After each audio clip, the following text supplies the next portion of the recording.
This is verse 20 of the 5th chapter of the Gospel of Matthew.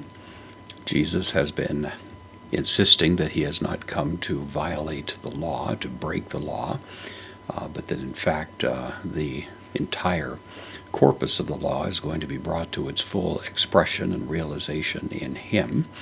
And he is asserting that those who are his followers need to live by that rule, that there's those who may minimize the importance of the law, and they will be least in the kingdom of heaven, Jesus says, and those who are insistent on fully realizing its content will be greatest. And that leads Jesus to this rather remarkable statement we have in verse 20, lego I say, gar, postpositive, for I say, humen, indirect object, dative, plural, second person pronoun, so I say to you, hoti, the conjunction, that, ean, if, may not, so literally if not, usually translated the combination as unless, so we'll say, I say to you that unless, and then perisuse, from perisuo, means to exceed. I exceed, that would be the idea. This is the third person singular aorist active subjunctive. It goes along with the ean here, which takes the subjunctive. So unless it exceeds, then what is he referring to? Up front, to give it emphasis, humon, the second person pronoun, and the genitive, the of you, he, the article dikaiosune.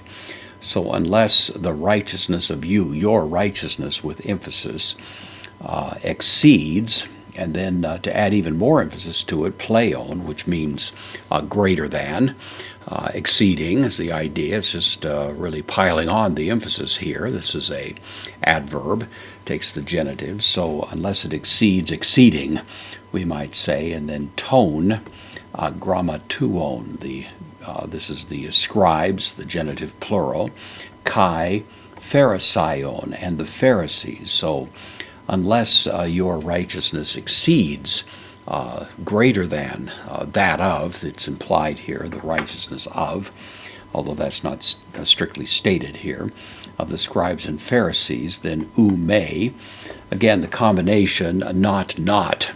This is a very strong negation. It usually means something like never, could never be, and then it also takes the subjunctive here, so not ever, eis eil theta, second person plural aorist active subjunctive, never you will enter. So unless your righteousness exceeds that of the scribes and Pharisees, you'll never enter eis into tain basilean, taking the accusative here, the kingdom, ton orinon, of the heavens.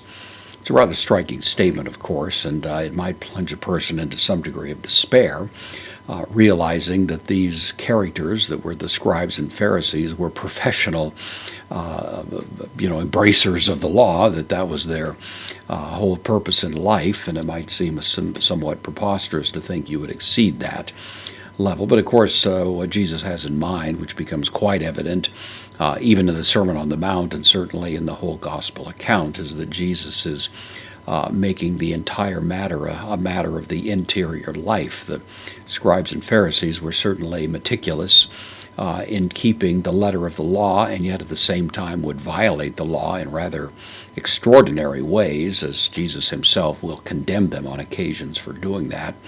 What Jesus is talking about is a full realization on an inward level of what the law requires. As the Apostle Paul says, if a person loves his neighbor, then he's kept the law. That was really something that was rather absent from the kind of legalistic obedience you found in these religious leaders.